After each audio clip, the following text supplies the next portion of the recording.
Right. So we'll start with a fairly benign, little bit of a fun one. I say fun one. It's not too fun when you think about it, but it's not the most serious thing in the world. AI generated passwords. The thing you might not, I didn't even think of this as a way of generated passwords until I saw an article on it. So what some people have noticed is that people are using AI to generate passwords for their accounts, right? So rather than use a password generator, they're saying to the AI, can you make me a 12-character password with upper, lowercase, special characters and a number, and make it memorable, right?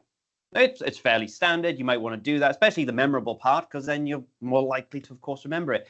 There's a problem, though, and it goes back to what I said about AI being a very big statistical model.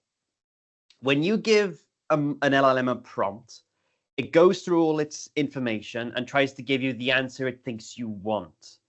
What that then means is that if someone asks it the same prompt or close enough to, there is a statistical likelihood that within so many prompts, and I think in the research it was like it took 20 or something, 20 attempts with the same prompt for the same password to be presented back to a different user, right? And so all that's to say is that whilst there might be, quote unquote, a strong password by password security systems, the reality is that that password could be put into a database now. If people start, if attackers start asking AI tools, can you generate me the 12-character passwords with that level of complexity, right? They might throw that into a dictionary attack or brute force attack, whatever, and they might use those passwords in an effort to try and break into your accounts. Obviously, the likelihood might be quite slim, but you don't want the likelihood to be there at all.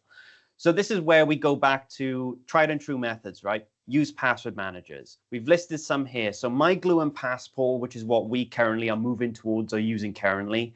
There are also other ones like Bitwarden, LastPass.